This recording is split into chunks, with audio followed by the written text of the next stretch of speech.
The river spat her out like something it had tried to swallow but found too stubborn to digest. And when Dawson Tucker pulled her limp body from the muddy shallows of the Verde River, he thought for certain he was dragging a corpse onto the Arizona bank. Her dress clung to her like a second skin, the fabric torn and muddy. Her dark hair plastered across a face so pale it rivaled the chalky cliffs that lined the river canyon. Water poured from her mouth as he turned her onto her side, and Dawson pressed his palms against her back, pushing hard, praying harder. He had ridden down from Ash Fork that morning in August of 1883 to check on the herd that grazed near the water, never expecting to find a woman floating face down in the current. She coughed suddenly, violently, and river water gushed from her lips. Her body convulsed with the effort, and Dawson held her steady, his rough hands surprisingly gentle against her shoulders. When the coughing subsided, she drew in a rattling breath that sounded like wind through a broken window pane. Her eyes remained closed, her consciousness somewhere far beyond his reach. Dawson looked around the empty landscape, the scrub brush and cottonwoods offering no answers. No horse, no wagon, no sign of how she had ended up in the river. The Verde ran swift this time of year from the summer rains up in the mountains, and she could have traveled miles before washing up on this particular stretch of bank. He gathered her into his arms, surprised by how light she felt, and carried her to where his horse waited patiently in the shade. Getting her onto the horse proved challenging, but Dawson managed to settle her in front of him, her body slumped against his chest. He wrapped one arm around her waist to keep her from sliding sideways and took up the reins with his other hand. The ride back to Ash Fork would take 3 hours, and every moment counted.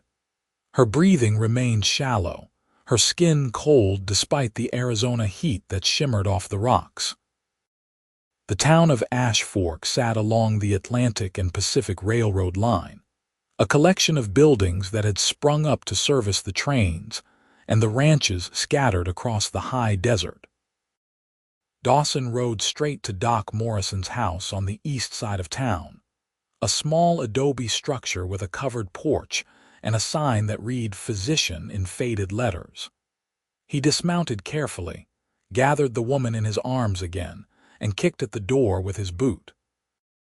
Doc Morrison appeared, a thin man with wire-rimmed spectacles and gray hair that stuck up in all directions. His eyes widened when he saw the soaked, unconscious woman in Dawson's arms. "Found her in the Verde," Dawson said, pushing past the doctor into the house. "She was face down. Got her breathing, but she has not woken up." "Put her in the back room," Doc Morrison said, already moving to gather supplies.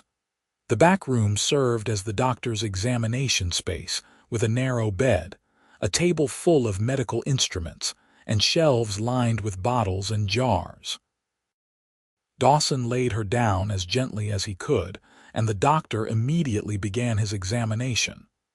"You did well to get her breathing again," Doc Morrison said, his fingers checking her pulse at her wrist, then at her throat. "But she has taken in a lot of water. Her lungs are compromised and she is in shock. The next few days will tell if she survives." "I will stay," Dawson said. The words came out before he had fully thought them through, but once spoken, he knew he meant them. Something about pulling her from the river had created a connection, a responsibility he could not shake. Doc Morrison glanced at him, one eyebrow raised. "It could be days before she wakes if she wakes. You have a ranch to run. My foreman can handle things for a while. I am staying." The doctor did not argue further. He set about removing the woman's wet clothing, giving Dawson meaningful looks until the cowboy turned his back and faced the wall.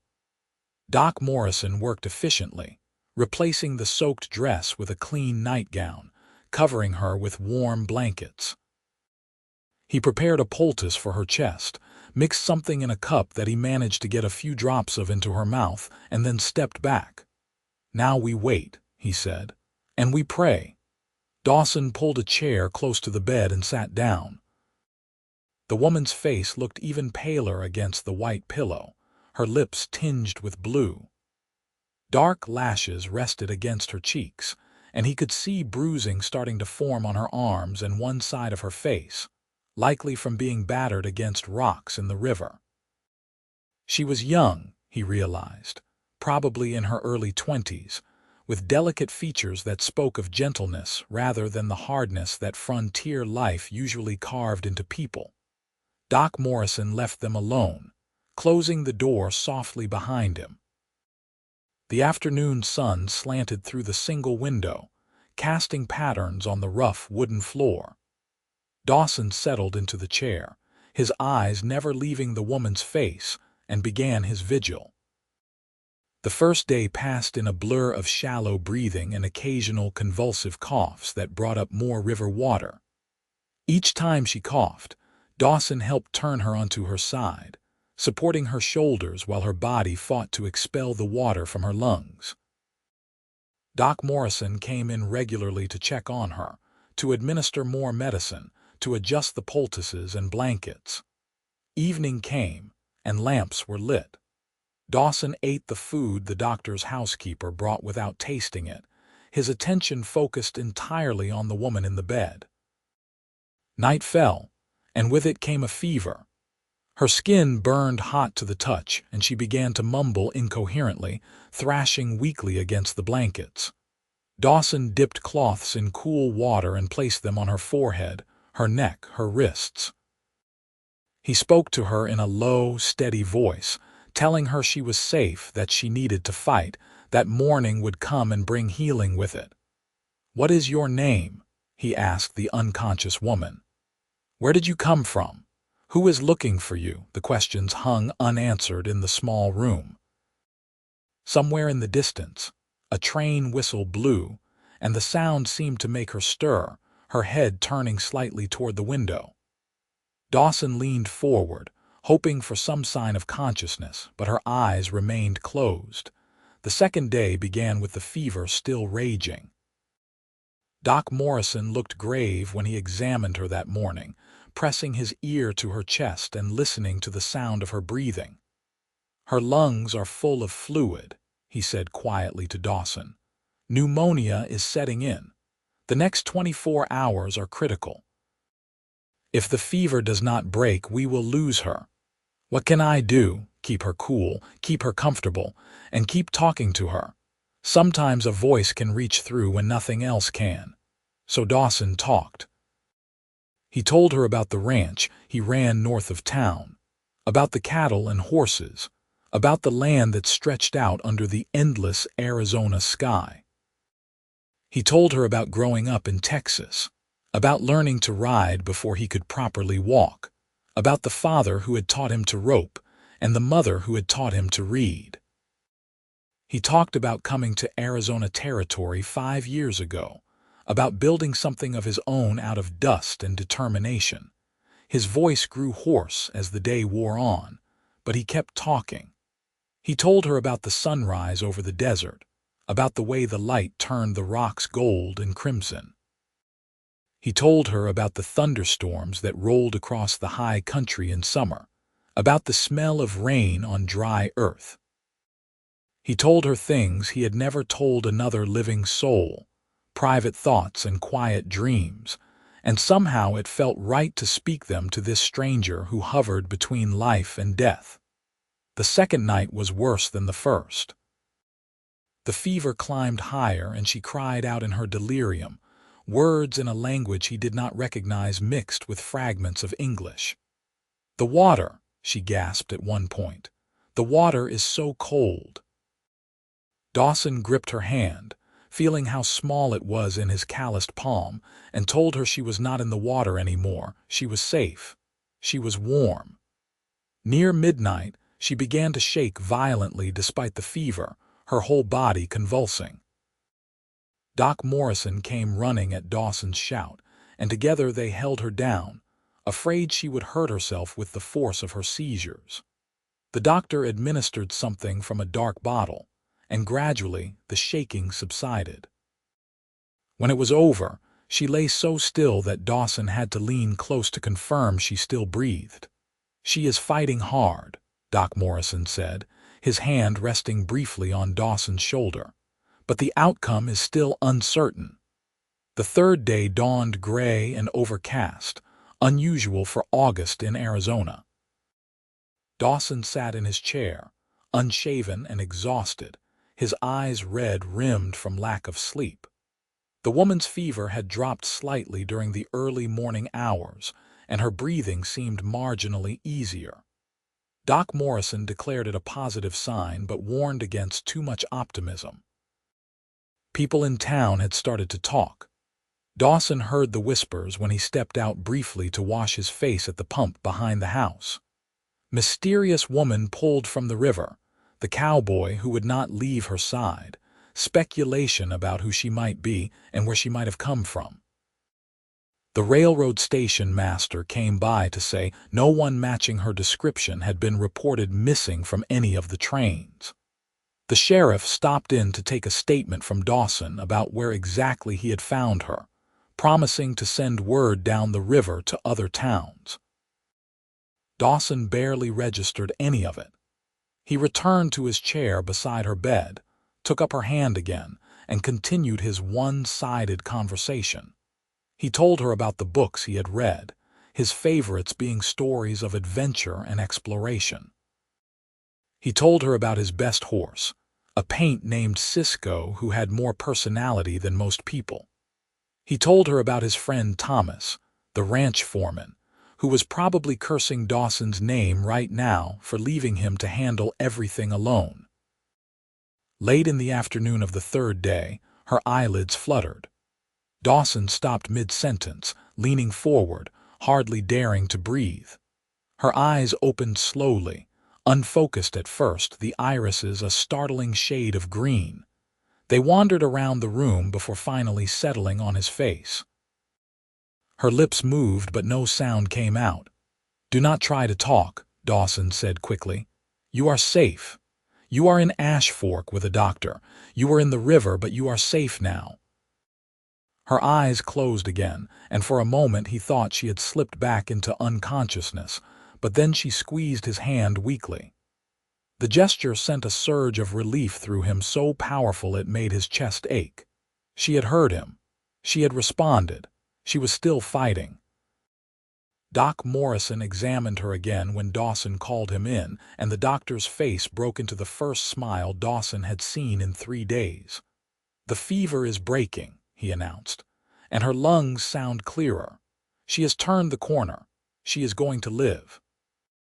But living and recovering were two different things, the doctor cautioned. She was still terribly weak, still unable to speak or fully wake, still teetering on the edge between survival and relapse. Dawson did not move from his post. He was there when she woke briefly during the night, confusion and fear in her green eyes until he spoke softly and she calmed. He was there in the morning of the 4th day when she managed to sip a few spoonfuls of broth that the doctor's housekeeper had prepared.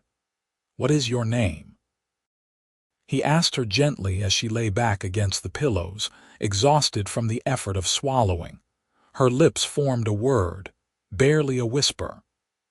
"Catherine, Catherine," he repeated, and the name felt right somehow, as if he had always known it would be something classic and gentle. "I am Dawson Tucker. You are in Ash Fork, Arizona. Do you remember what happened?" Her brow furrowed with concentration, and pain flickered across her features. She shook her head slightly, then closed her eyes as if even that small movement had cost her too much energy.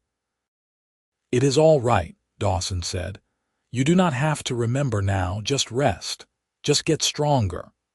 The 4th day passed more peacefully than the previous ones. Catherine woke several times, each time seeming a bit more present, a bit more aware of her surroundings. She was able to take more broth, a few sips of water, and Doc Morrison declared himself cautiously optimistic about her continued recovery. Her voice remained weak, but she managed to communicate basic needs, and the fear in her eyes gradually gave way to something more like cautious trust. That evening, after the doctor had left them alone again, Catherine spoke more fully than she had since waking. "You saved me," she said, her voice like rustling paper. "From the water." "I found you in the river," Dawson confirmed. "Do you remember how you got there?" Catherine's eyes filled with tears that spilled down her pale cheeks. "I remember the wagon. We were crossing. The current was stronger than it looked. The wagon tipped. My aunt was driving. Her voice broke and she could not continue." Dawson felt his heart constrict. "I am sorry." "We will send word, try to find out what happened." "She could not swim," Catherine whispered. "Neither could I, but I grabbed onto something, a piece of wood maybe. I do not remember anything after that until I woke up here." The grief in her voice was raw and fresh, and Dawson found himself reaching out to gently wipe away her tears with his thumb. The gesture was perhaps too familiar, too intimate for people who barely knew each other, but she did not pull away. Instead, she closed her eyes and let the tears fall. "You are alive," he said quietly. "You survived. Your aunt would want you to live." Catherine nodded weakly, and Dawson stayed close, his hand still holding hers, offering what comfort he could while she grieved. The 5th day brought visitors. Word had spread through Ash Fork and the surrounding area about the woman pulled from the river, and several people stopped by with offers of help, donations of clothing, and questions about whether anyone knew who she was. The sheriff returned with news that a wagon had been found lodged against rocks about 10 miles downriver, along with the body of a woman in her 50s. Catherine broke down when he gently asked if her aunt might have been wearing a blue dress with white buttons. "That was her," Catherine sobbed. "That was Aunt Margaret." The sheriff promised to handle the burial arrangements with respect, and Dawson found himself holding Catherine while she cried, her small frame shaking with the force of her grief. When the tears finally subsided, she told him her story in fragments, pausing often to catch her breath or to fight back fresh waves of sorrow. Her full name was Catherine Sullivan. She was 22 years old, originally from St. Louis, Missouri. Her parents had died of cholera 2 years ago, and she had been living with her Aunt Margaret ever since. They had been traveling to California, planning to join Catherine's uncle who had a farm near Sacramento. The journey had been long and difficult, and they had been so close to reaching their destination.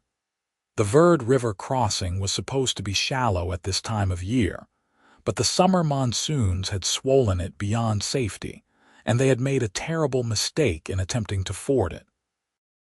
"I have no one now," Catherine said, her voice hollow. "No one left." "You have yourself," Dawson said firmly, "and you have time to figure out what comes next. Right now, you just need to heal." She looked at him with those remarkable green eyes, and something passed between them, an understanding that went deeper than words. He had saved her life, yes, but it was becoming more than that. In the days he had sat beside her bed, talking to her unconscious form, something had shifted in his heart. He did not fully understand it yet, but he knew he could not simply walk away when she recovered. The 6th day saw Catherine gaining strength steadily. She was able to sit up in bed, to eat more substantial food, to speak in longer sentences without becoming exhausted. Doc Morrison was pleased with her progress and suggested that in a few more days she might be able to move to the boarding house in town, where she could continue to recuperate in more comfortable surroundings. The mention of leaving made Catherine's face tighten with anxiety. "I have no money," she admitted quietly. "It was all in the wagon. My aunt carried what little we had saved. I cannot pay for a room or for the doctor or for anything." "Do not worry about that now," Doc Morrison said kindly. "We will work something out." After the doctor left, Catherine turned to Dawson with distress clear in her expression. "I cannot accept charity. I need to find work as soon as I am well enough. I can sew, I can cook, I can clean. There must be something I can do." "Catherine," Dawson said, leaning forward in his chair. "You nearly died less than a week ago. Give yourself time to heal before you start worrying about work." "But I owe you. I owe the doctor. I need to repay." "You do not owe me anything," Dawson interrupted gently but firmly. "I did what any decent person would do. And Doc Morrison is not going to demand payment from someone who just lost everything. This is not St. Louis. Out here, we look after each other."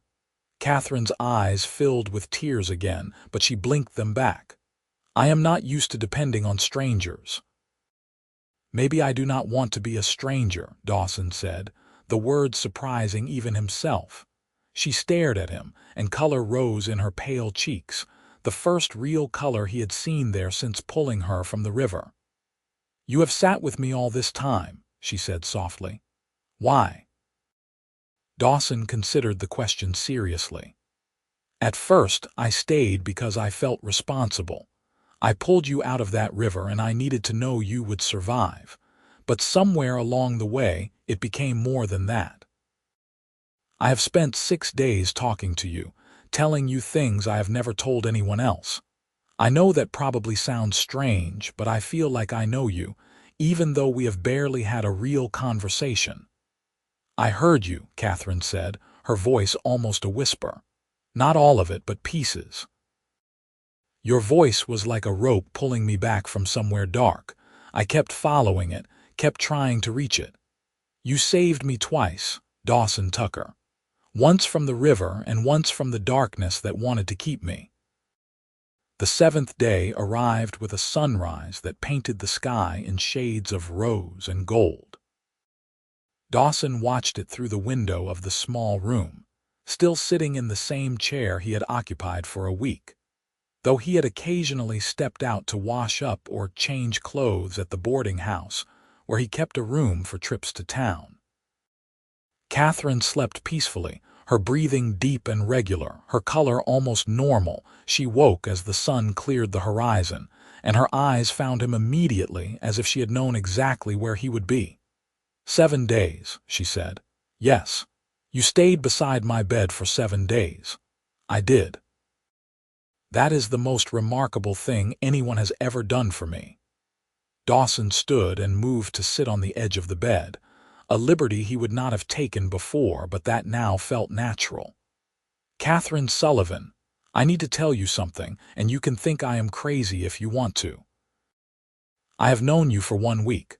For most of that week you were unconscious, but somehow in these 7 days you have become important to me, more important than I can properly explain." Catherine reached for his hand, her fingers threading through his. "I do not think you are crazy. I think maybe sometimes people come into our lives in extraordinary ways for extraordinary reasons. You were meant to find me in that river, Dawson, and maybe I was meant to be found by you." He leaned down and kissed her forehead gently, the gesture full of tenderness and promise. "Doc Morrison says you can leave here in a day or 2. I want you to come to my ranch. Not to work," he added quickly as she started to protest. "Just to finish recovering, to have time to figure out your next steps. I have a housekeeper, Mrs. Chen, who lives there with her husband who works as my cook. You would have your own room, complete propriety. I just want to know you are safe and cared for while you heal fully." Catherine's eyes searched his face. "What do you want from me, Dawson? Right now, just to get to know you better. To see if what I am feeling is real or if it is just the intensity of these past 7 days. And to give you time to heal without worrying about money or survival or anything except getting better. And later, if you are willing, I would like to court you properly. I know it is fast. I know it is unusual, but Catherine, I have never felt this way before. I am 30 years old, and I have never met a woman who made me want to stay in one place, to build a life that includes more than just cattle and land. Until now. A smile broke across Catherine's face, the first real smile he had seen, and it transformed her features from merely pretty to genuinely beautiful. "I would like that," she said. "All of it. The ranch, the time to heal, and yes, I would very much like to be courted by you, Dawson Tucker." He kissed her forehead again, then her cheek, then, with careful gentleness, her lips. It was a brief kiss, chaste and sweet, but it sealed something between them, a beginning that had been forged in river water and 7 days of vigil.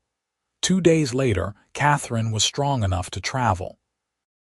Doc Morrison had provided a clean dress donated by one of the town women, a simple calico that fit reasonably well.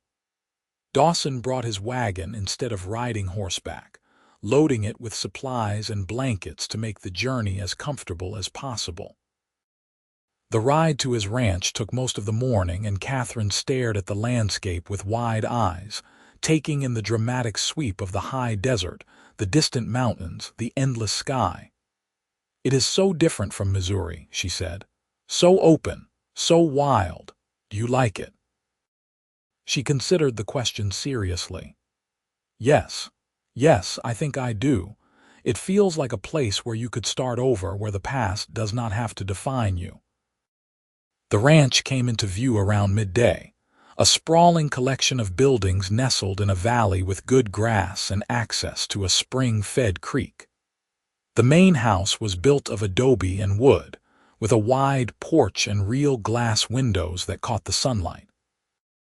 Corrals held horses, and in the distance, cattle dotted the landscape. It was more substantial than Catherine had expected, speaking of prosperity and careful management. Mrs. Chen appeared on the porch as they pulled up, a small, efficient woman in her 40s with sharp eyes and a kind smile. Dawson had sent word ahead, and she had prepared a room on the ground floor with a view of the mountains. She fussed over Catherine immediately, helping her inside, offering food and drink, making sure she was comfortable. Mr. Chen appeared briefly to nod a greeting before disappearing back to the kitchen. "They have been with me for 3 years," Dawson explained as he showed Catherine around the house. "They came west from San Francisco, looking for a quieter life. Best decision I ever made hiring them." The house was comfortable and clean, with furniture that was practical but well made, and touches that suggested a man who cared about his home even if he lived alone. Books lined shelves in the main room, and Catherine found herself drawn to them, reading titles about ranching and history and adventure. "You really do love reading," she said, remembering him mentioning it during his vigil.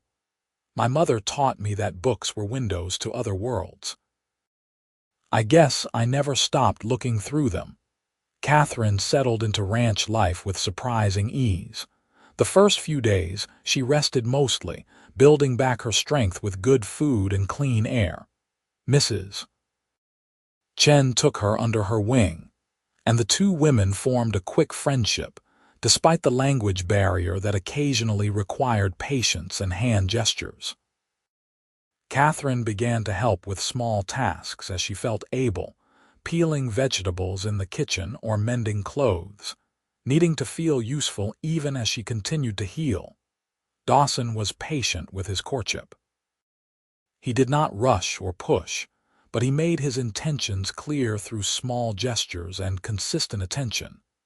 He ate breakfast with her every morning before heading out to work on the ranch, and he always returned for dinner, no matter how busy the day had been. He brought her wildflowers from the meadow, taught her the names of the plants and animals that lived on his land, and in the evenings, they sat on the porch and talked while the sun set in spectacular displays of color. Catherine told him more about her life in St. Louis, about growing up in a city, about the shock of losing her parents and the loneliness that had followed. She told him about her aunt, about Margaret's kindness and determination, about the dreams they had shared for starting fresh in California. "I think Aunt Margaret would be happy that I ended up here instead," Catherine said one evening as they watched the stars emerge in the darkening sky.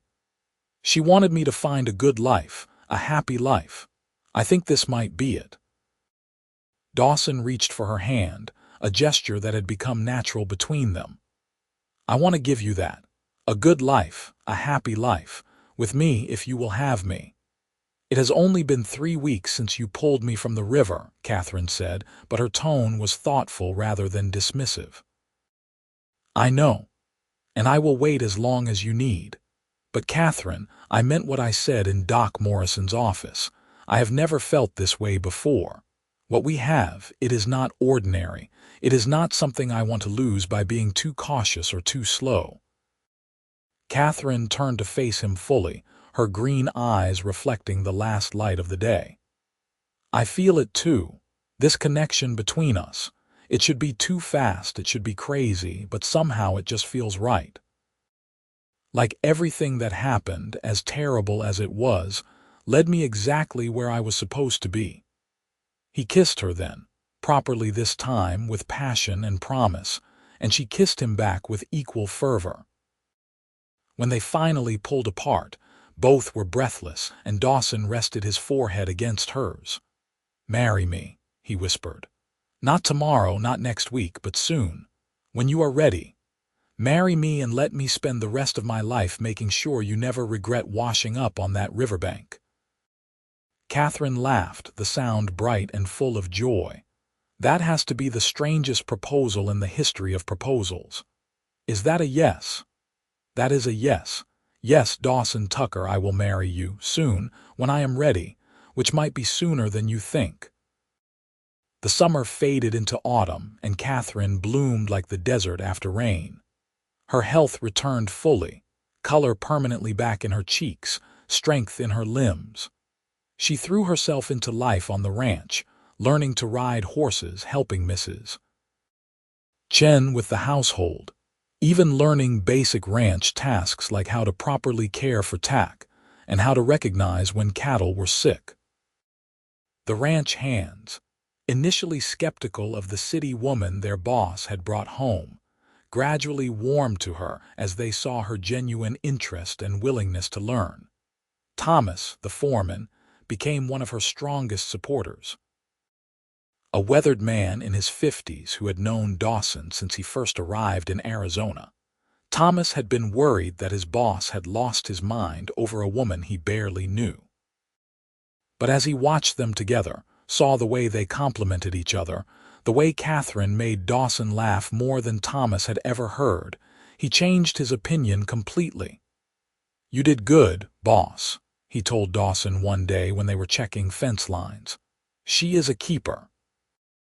"I know," Dawson said simply, his eyes finding Catherine where she stood near the barn feeding apples to the horses. "I am going to marry her next month. About time. Whole ranch has been wondering when you would get around to it." They set the wedding for October 15th, a date that would give Catherine exactly 4 months from the day Dawson pulled her from the river. The ceremony would be simple, held at the small church in Ash Fork, with a reception at the ranch afterward. Catherine wore a dress that Mrs. Chen had helped her sew, cream-colored with delicate lace at the collar and cuffs. Dawson wore his best suit, the one he had bought 3 years ago and had never had occasion to wear. The church was full despite the short notice. Ranchers and their families, townspeople who had followed Catherine's story, Doc Morrison and his wife, even the sheriff who had helped identify her aunt's body. Everyone wanted to witness the marriage of the cowboy and the woman he had saved from the river, a story that had already become legend in the small community. Catherine walked down the aisle alone, having no family left to give her away, but she held her head high and her eyes never left Dawson's face. He stood at the altar looking like he had been struck by lightning, completely overwhelmed by the sight of her. When she reached him, he took her hands and held them tightly, as if afraid she might disappear if he let go. The ceremony was conducted by a circuit preacher who happened to be passing through Ash Fork. He spoke about love being found in unexpected places, about how God worked in mysterious ways, about commitment and faith, and building a life together. Dawson and Catherine repeated their vows with voices that shook with emotion. And when the preacher finally pronounced them husband and wife, Dawson kissed his bride with such tender passion that several women in the congregation had to wipe away tears. The reception at the ranch lasted well into the night. Tables laden with food covered the yard, and someone produced a fiddle and another a guitar, and soon music filled the air. Catherine danced with Dawson, with Thomas, with Doc Morrison and the sheriff and half the ranch hands. She laughed until her sides hurt, her joy infectious, spreading to everyone around her. Dawson barely left her side, his arm around her waist, his eyes never straying far from her face. As the party finally wound down and the last guests departed, Dawson swept Catherine up into his arms and carried her across the threshold of their home, now truly theirs together. He carried her straight to the bedroom he had spent the past month preparing, adding touches he hoped would make her happy. A new quilt Mrs. Chen had made, curtains in soft blue that Catherine had admired in the general store, a rocking chair he had built himself. "Welcome home, Mrs. Tucker," he said as he set her gently on her feet. "Home," Catherine repeated, the words sounding exactly right. "Yes, this is home now." Their wedding night was everything it should be, tender and passionate and full of whispered promises. Dawson was gentle with her, mindful of her inexperience, and Catherine gave herself to him completely, trusting him utterly. Afterward, they lay tangled together in the sheets, and Catherine traced the scars on his chest, souvenirs from years of hard work and occasional danger. "Tell me about this one," she said, touching a long white line along his ribs. "Argument with a fence post. The fence post won." She laughed and kissed the scar. "And this one?" "Bull decided he did not like me. I had to convince him otherwise. Did you?" "Eventually. We came to an understanding." Catherine propped herself up on one elbow to look at him properly. "I love you, Dawson Tucker. I know we have said it before, but I want you to hear it now on our wedding night. I love you with everything I am. You gave me back my life, and now I give it to you freely." "I love you too, Catherine. More than I knew it was possible to love someone. You are my miracle, my second chance at believing in fate. I will spend every day trying to deserve you. You already deserve me. We deserve each other." Life on the ranch settled into new rhythms with Catherine as a full partner rather than a guest. She took over management of the household completely, giving Mrs. Chen more time to focus on the cooking she preferred. She learned to keep the ranch books, discovering she had a head for numbers and organization that surprised both her and Dawson. She started a vegetable garden with Mr. Chen's help, and by the following spring, they had fresh produce that supplemented what they bought in town. Catherine made the house truly into a home, adding curtains and cushions, arranging flowers in mason jars, creating spaces that invited people to sit and stay. The ranch hands started coming up to the main house more often, drawn by her warmth and the cookies she always seemed to have on hand. She learned all their names, asked about their families, remembered details of their lives. Under her influence, the ranch became less of just a workplace and more of a community. Dawson watched his wife bloom with pride and deep satisfaction. She had arrived in his life broken and nearly dead, and now she thrived, bringing life and joy to everything she touched. Their marriage was everything he had hoped and more. They talked late into the night about dreams and plans, made love with passionate abandon, laughed together at small daily absurdities, and supported each other through the challenges that ranch life inevitably brought. Winter came to Arizona, milder than in Missouri, but still cold enough to require fires in the evenings and blankets, piled high on the bed. Christmas approached, and Catherine threw herself into preparations with enthusiasm, determined to create traditions for their new family. She baked cookies with Mrs. Chen, strung popcorn and cranberries for decorations, convinced Dawson to cut down a small juniper tree that they decorated with paper ornaments and candles. On Christmas Eve, they invited the ranch hands who had nowhere else to go for dinner, and the house overflowed with food and laughter and singing. Afterward, when everyone had gone and the house was quiet, Dawson gave Catherine his gift, a beautiful pocket watch that had belonged to his mother. "She would have loved you," he said as Catherine held the delicate gold watch with tears in her eyes. "And I want you to have something of hers, something to pass down someday." Catherine's gift to him was a new leather vest she had tooled herself, learning the craft from one of the older hands. She had worked on it secretly for weeks, creating an intricate pattern of mountains and horses across the back. Dawson was speechless when he saw it, overwhelmed by the time and care she had put into creating something so personal. As the new year of 1884 began, Catherine discovered she was pregnant. She had suspected for a few weeks but waited to be certain before telling Dawson. She chose a morning when they were alone in the kitchen, the sun streaming through the windows, the smell of coffee filling the air.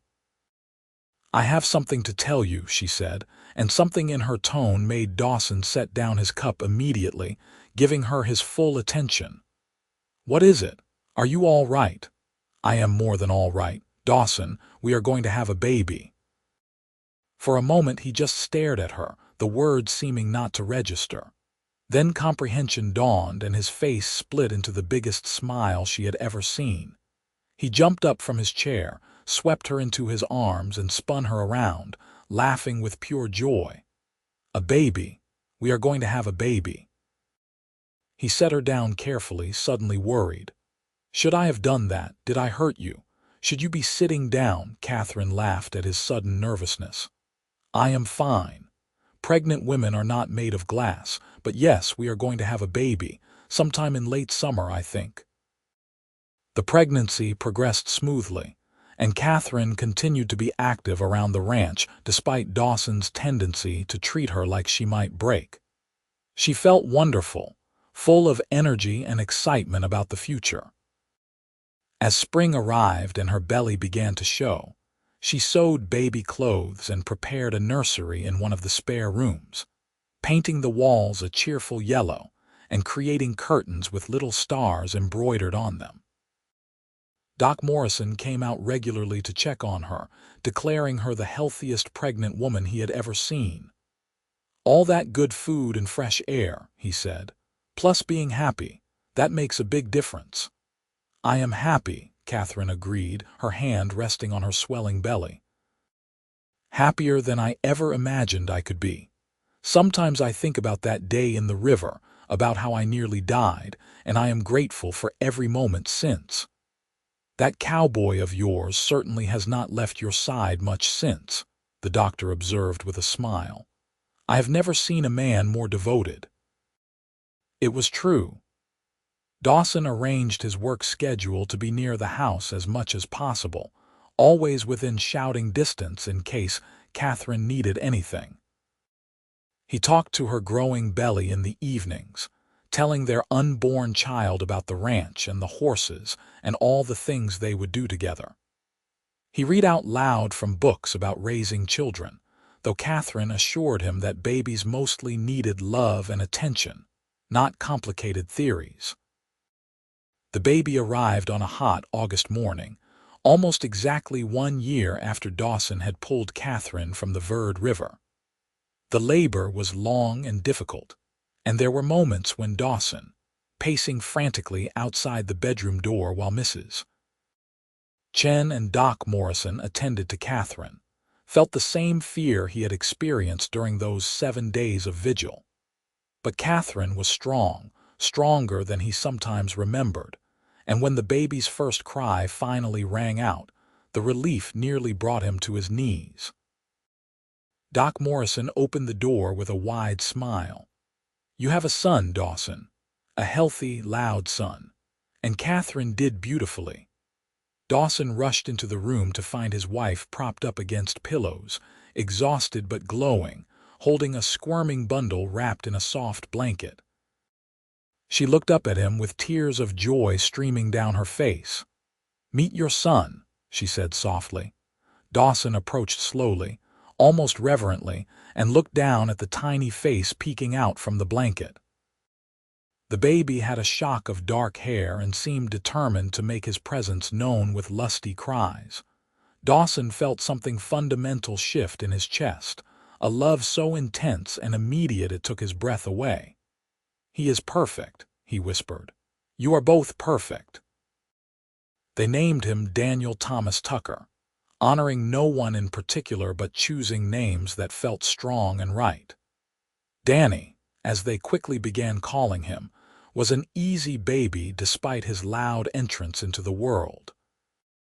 He nursed well, slept in reasonable stretches, and seemed content to be held by anyone willing to do so.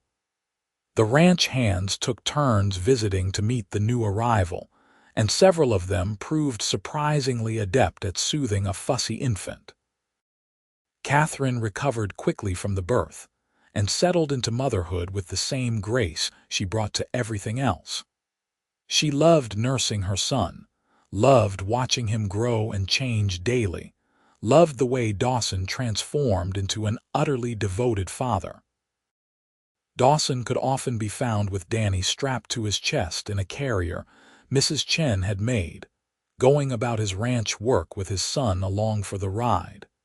As Danny grew from infant to baby to toddler, the ranch prospered.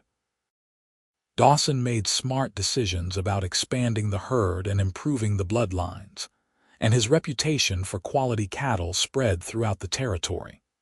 More importantly, his reputation as a fair boss who treated his workers well meant he never lacked for good help. Several of the hands married and brought their wives to live on the ranch, and a small community developed with several families sharing the land. Catherine started a school for the children, teaching them reading and arithmetic in a room of the barn that was converted for the purpose.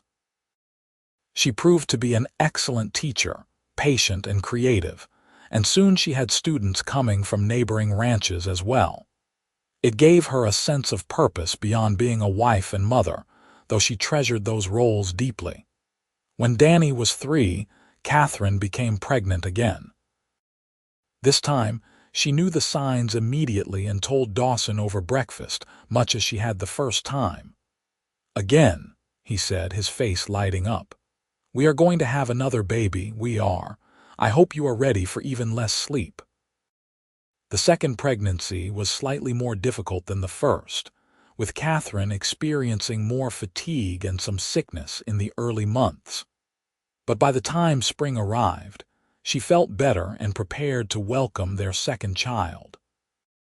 The baby, a girl they named Grace Margaret Tucker in honor of Catherine's beloved aunt, arrived in May of 1888 with much less drama than her brother. She was small and delicate where Danny had been large and loud, with Catherine's green eyes and Dawson's dark hair. Danny was fascinated by his baby sister, wanting to help with everything from diaper changes to feedings.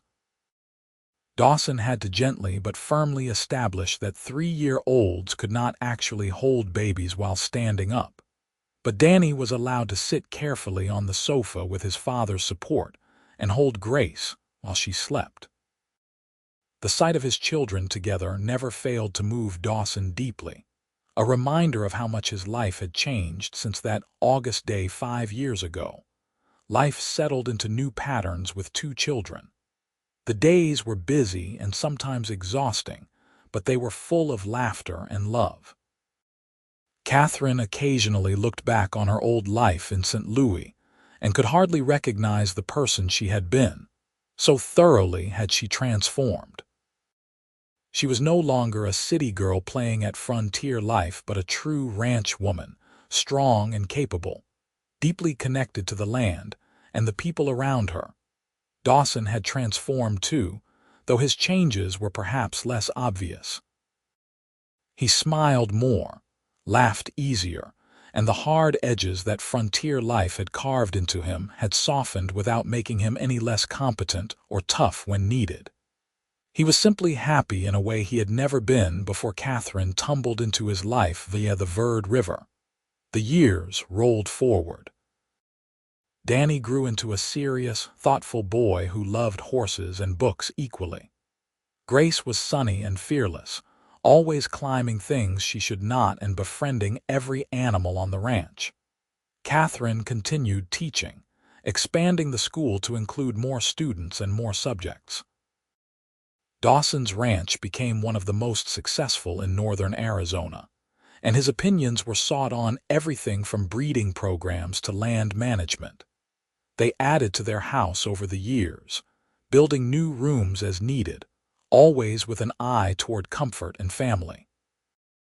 The original bedroom where Catherine had first stayed when she came to the ranch became Grace's room when she grew old enough to want her own space. Danny's room was filled with books and a collection of rocks and fossils he found exploring the ranch. The master bedroom remained their sanctuary, a place where they could close the door on the world and simply be Dawson and Catherine, husband and wife, partners in everything. When Danny was 10 and Grace was 7, Catherine became pregnant one more time. It was unexpected, as they had thought their family was complete, but welcomed with joy. This pregnancy proved to be the most challenging of the three, with Catherine needing to rest more and reduce her activities. Dawson hired additional help for the house, making sure his wife had everything she needed. The baby, another boy they named William, arrived in early spring of 1895 after a labor that had Doc Morrison, now in his 70s but still practicing, worried for a time. But Catherine came through, as she always seemed to, and baby William was healthy and robust. He looked remarkably like Danny had as an infant, and Danny took great pride in the resemblance, convinced it meant they would be especially close. With 3 children, the house was never quiet. There was always someone needing something, always voices calling out, always activities happening. Catherine thrived on the organized chaos, managing the household and the school and her children with seemingly endless patience. Dawson marveled at her strength and stamina, remembering the fragile, nearly dead woman he had pulled from the river 15 years ago, and hardly able to reconcile that memory with the vibrant, powerful woman she had become. As the children grew, Catherine made sure they knew their family story. She told them about Aunt Margaret, about the journey from St. Louis, about the day the wagon tipped in the river. She told them how their father had found her more dead than alive, how he had sat beside her bed for 7 days, how his voice had pulled her back from the darkness. She told them that sometimes terrible things happened that led to wonderful things, that life was unpredictable and precious, that every day was a gift. Danny, as the eldest, seemed to understand the gravity of the story most deeply. He would sometimes look at his mother with an expression that was far too old for his young face and say things like, "I am glad you did not die in the river, Mama." Catherine would hug him tight and assure him that she was glad too, very glad indeed. Grace approached the story with her characteristic optimism, declaring that it was romantic that Papa had saved Mama and they fell in love. She made up elaborate additions to the tale, sometimes involving dramatic speeches or evil villains, until Catherine had to gently remind her of what had actually happened. But Catherine never discouraged Grace's storytelling, recognizing in her daughter a creative spirit that should be nurtured. William, the youngest, was still too small to fully understand, but he loved hearing the story anyway, especially the parts about the river. He was fascinated by water and could spend hours watching the creek that ran through the ranch. and Dawson made sure to teach him to swim early, not wanting any of his children to face the helplessness his wife had experienced. The turn of the century approached, and with it came changes. Arizona territory was evolving, becoming more settled, more civilized. The railroad expanded, bringing more people and more opportunities. Ash Fork grew from a dusty railroad stop into a proper town with schools and churches and businesses. The wild frontier that Catherine had first encountered was slowly being tamed, though the land itself remained as dramatic and beautiful as ever. Dawson was now in his 40s, his dark hair showing threads of gray, his face weathered by years of sun and wind, but still handsome in a rugged way. Catherine, approaching 40 herself, had laugh lines around her eyes and a few silver strands in her dark hair, but she remained lovely, with the kind of beauty that came from contentment and purpose. They were established, respected members of their community, known for their generosity and fairness. One evening, as they sat on the porch watching the sunset, a ritual they had maintained throughout their marriage, Catherine leaned against Dawson's shoulder and said, "Do you ever think about how different everything could have been?" "What do you mean?" "If the wagon had not tipped. If we had made it across the river. I would have gone to California, lived with my uncle, probably married some farmer. I never would have known you. Our children would not exist." Dawson wrapped his arm around her, pulling her close. "I try not to think about that. It makes me angry at a past that never happened." "I think about it sometimes," Catherine admitted. "Not because I wish things were different, but because I am so grateful they happened exactly as they did. Losing Aunt Margaret was terrible, and I still miss her, but she gave me the greatest gift without knowing it. She brought me to you." "I love you," Dawson said simply. "I have loved you since the moment you squeezed my hand in Doc Morrison's office, and I knew you were going to live. Every day since has been better than the one before because you are in it.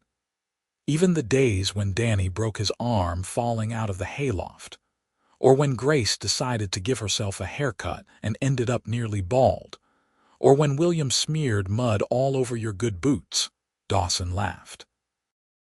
"Even those days, especially those days because they are part of our life together, the real messy, beautiful life we have built." They sat in comfortable silence as the sky darkened and stars began to appear. From inside the house came the sounds of their children getting ready for bed, voices raised in some minor argument that Mrs. Chen's firm tone quickly settled. It was ordinary and perfect, the life Dawson had dreamed of during those 7 days when he had sat beside Catherine's bed and talked to her unconscious form. As the years continued to pass, their children grew into young adults with their own dreams and ambitions. Danny, true to his dual nature, wanted to attend university to study literature, but also planned to return and run the ranch someday. Dawson supported this fully, having always believed in education. Grace wanted to be a teacher like her mother, but also a writer, filling notebooks with stories and poems.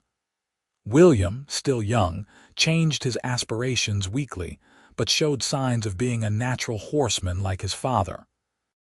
Catherine's school had become an established institution, with a dedicated building and even a second teacher to help manage the growing number of students. She took great pride in the children she taught, tracking their progress over years, celebrating their successes. Several of her former students had gone on to attend universities or start successful businesses, and they wrote to her regularly, thanking her for the foundation she had given them. Dawson's ranch continued to prosper, expanding moderately, but never losing the sense of community that Catherine had fostered. He employed over 30 people directly, with families who considered the ranch their home. He paid fair wages, provided decent housing, and created an environment where people wanted to stay. His cattle brought top prices, and his reputation was sterling throughout the territory and beyond. As they moved into the new century, Arizona Territory was clearly heading toward statehood. Dawson involved himself in local politics, attending meetings and advocating for positions that would benefit ranchers and working people. Catherine worked alongside him in these efforts, organizing women in support of various causes, including education funding and property rights. They made a formidable team, respected for their intelligence and integrity. In 1905, they celebrated their 20th wedding anniversary with a large party at the ranch. It seemed like everyone they had ever known came to celebrate with them, filling the house and yard with laughter and music. Danny was home from university for the summer, tall and educated but still their son. Grace, now 17 and beautiful, helped her mother organize everything. William, 12 and full of energy, ran wild with the other children, making Catherine shake her head in fond exasperation. During the party, Thomas, now well into his 70s, and officially retired though he still came around daily to offer advice, stood up to make a toast.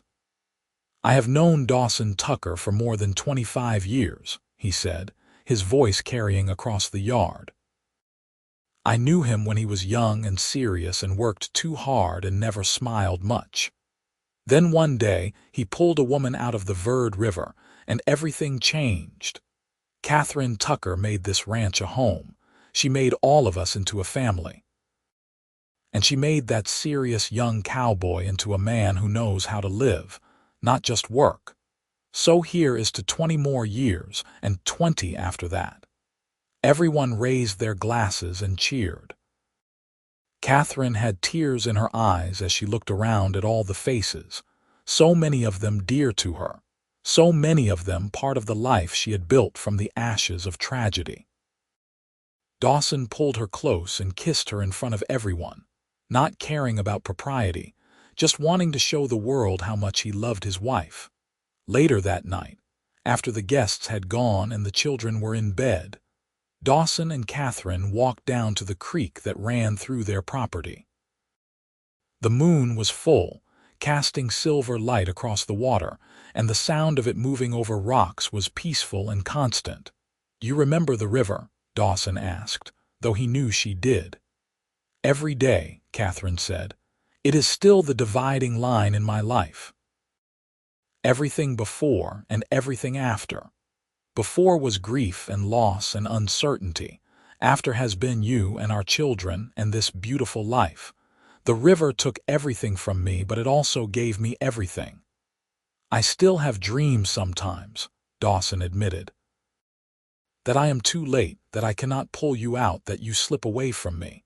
I wake up in a panic until I reach over and feel you there beside me." Catherine took his face in her hands, looking directly into his eyes. "I am here. I am real. I am not going anywhere. You saved me, Dawson, in every way a person can be saved. And I like to think I saved you too, a little." "More than a little," he said. "You saved me from a life half lived. You gave me purpose beyond just surviving. You gave me love and family and joy. You are my miracle, Catherine Tucker. You always will be." They stood by the creek, holding each other, listening to the water move past. It was peaceful water, gentle water, nothing like the violent current that had nearly taken Catherine's life so many years ago. But water nonetheless, a reminder of where they had started and how far they had come. The years after their anniversary continued in much the same vein, busy and full and rich with meaning. Danny graduated from university and returned to work the ranch alongside his father, bringing new ideas and energy while respecting the traditions Dawson had established. Grace became a teacher in Ash Fork, carrying on her mother's legacy while also publishing stories in various magazines under a pen name. William proved to have a gift with horses, developing a breeding program that produced sought-after stock. Catherine gradually stepped back from teaching as her body aged, though she remained involved as an advisor and occasional guest instructor. She spent more time with her growing number of grandchildren, as Danny married a sweet woman named Sarah, and they started producing babies at an impressive rate. Grace married a fellow teacher, a kind man who appreciated her creative spirit. Even William, the youngest, eventually settled down with the daughter of a neighboring rancher. Dawson, now in his 60s, remained active on the ranch, though he had officially turned over day-to-day management to Danny. He could not imagine not being involved, not riding out to check on the cattle, not maintaining the buildings and equipment. Catherine worried sometimes that he worked too hard, but she also understood that the ranch was part of who he was, as essential as breathing. They grew old together, as they had always planned, their love deepening and maturing but never fading. They still sat on the porch most evenings, still held hands while walking around the property, still found reasons to laugh together. The passion of youth had evolved into something richer and more profound, a connection that went beyond physical attraction into true partnership of souls. In 1912, Arizona finally achieved statehood, and Dawson and Catherine attended the celebrations in Phoenix, proud to be part of history. They were in their 50s now, established elders of their community, but they still felt young when they looked at each other. The years had changed them physically, adding wrinkles and gray hair and various aches and pains, but their essential selves remained unchanged. "We have had a good life," Catherine said as they traveled back from Phoenix, watching the familiar landscape roll past. "We have," Dawson agreed, "and it is not over yet." Indeed, they had many years still ahead of them. They watched their grandchildren grow, celebrated marriages and births and achievements. They saw the ranch continue to prosper under Danny's management, saw Grace's writing gain recognition, saw William's horse breeding program become renowned. They aged, but they aged together, and that made all the difference. One day in the summer of 1925, when Dawson was 72 and Catherine was 67, they decided to take a trip to the Verde River. They had not been back to the exact spot where he had pulled her from the water since that day, 42 years earlier, but Catherine felt a pull to see it again. Danny drove them in his automobile, a modern convenience that still amazed Dawson even though he had owned one for several years. They traveled the roads that had once been barely more than trails, past landscapes that were more settled now but still recognizably the same. When they reached the approximate location, Danny helped his parents down to the riverbank while he waited discreetly near the car. The river looked different in some ways, the same in others. The water level was lower this time of year, the current less violent, but it was still the Verde, still flowing swift and cold from the mountains, still capable of taking lives or giving them, depending on fate and circumstance. "Right about here," Dawson said, pointing to a spot along the bank. "You were caught against those rocks, face down in the water. I had to wade in to reach you." Catherine stared at the place, trying to reconcile it with her fragmented memories of that day.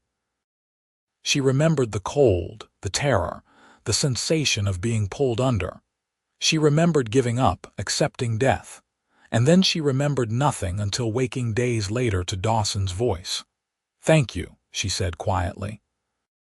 "I know I have said it 1,000 times, but thank you for seeing me, for pulling me out, for not giving up during those 7 days." "I could never have given up on you," Dawson said. "Even when I did not know you, I could not give up. And then I did know you, and I knew I never would." They stood by the river for a long time, remembering and reflecting. So much had flowed from this place, this moment. 3 children, numerous grandchildren, a life built on love and determination. A ranch that provided livelihoods for dozens of families. A school that had educated hundreds of children, a love story that had become legend in their community. "I am glad I fell in," Catherine said suddenly, and Dawson looked at her in surprise. "Catherine, I know it sounds terrible. Aunt Margaret died, and that was tragic, and I still grieve her. But that moment in the river, that was the moment my real life began. Everything before was prologue. Everything after has been the actual story, and what a story it has been." Dawson pulled her close, this woman who had defined his life, who had made him better than he ever would have been alone. "The best story," he agreed. "And it is not over yet. We still have chapters to write." They returned to the car and to their son and drove back to their ranch, to their home, to the life they had built from river water and 7 days of faith. The sun set behind them, painting the sky in brilliant colors, and Catherine thought about how every sunset since that August day in 1883 had been a gift, an extra moment she had not been supposed to have. Dawson and Catherine lived for many more years, well into their 80s, surrounded by family and love. When Catherine finally passed away in her sleep in 1943, Dawson held her hand and told her one last time how much he loved her, how grateful he was that the river had brought her to him. He followed her 6 months later, unable to imagine a life without her in it, even after 60 years together. They were buried side by side on a hill overlooking the ranch, under cottonwood trees that whispered in the wind. Their children and grandchildren and great-grandchildren gathered to remember them, to tell stories about the cowboy who had pulled a woman from the river and sat beside her bed for 7 days until she woke, and the love story that had blossomed from that extraordinary beginning. The ranch continued under family management for generations, always called the Tucker Ranch, always carrying the legacy of Dawson and Catherine. The story of how they met, how they fell in love, how they built an empire of family and community from nothing but determination and devotion, became part of the fabric of Arizona history. And the Verde River kept flowing, cold and swift, and sometimes dangerous, but also capable of delivering miracles to those brave enough to reach into its waters and pull them out. Just as Dawson had reached into the river that August day in 1883 and pulled out not just a woman, but his entire future, his whole heart, his reason for living. He had saved her life, and in doing so, she had saved his soul. And together, they had created something beautiful and lasting that would echo through generations. Their love story, born from tragedy and nurtured through 7 days of vigil, had become the foundation for countless other love stories, other lives, other dreams. It proved that sometimes the worst moments can lead to the best outcomes, that love can emerge from the most unexpected circumstances, that faithfulness and devotion can transform everything. The Verde River never gave up its other secrets, the countless stories of those who crossed it successfully or failed to do so, but it gave up Catherine to Dawson, and that was enough. That was everything. From that one act of rescue, that one decision to pull a stranger from the water and refuse to give up on her, came decades of love and family and purpose. And if you visit the Tucker Ranch even now, generations later, they will tell you about the woman who was pulled from the river half drowned, and the cowboy who sat beside her bed for 7 days, and how that vigil became a courtship, and that courtship became a marriage, and that marriage became a legacy that endures still. They will tell you about Dawson and Catherine Tucker, whose love story started in the worst possible way and became the best possible life. Proof that sometimes what seems like an ending is really just the beginning of something extraordinary. The river flows on, as it always has and always will, carrying its waters from the mountains to the desert, sometimes taking, sometimes giving, always moving forward. And somewhere in that eternal flow, in the space between tragedy and triumph, lies the story of two people who found each other against all odds and chose to build a life together that would outlast them both. A testament to the power of love, faith, and 7 days spent keeping vigil beside a bed, waiting for a miracle that did come, that changed everything, that made all the difference in the world.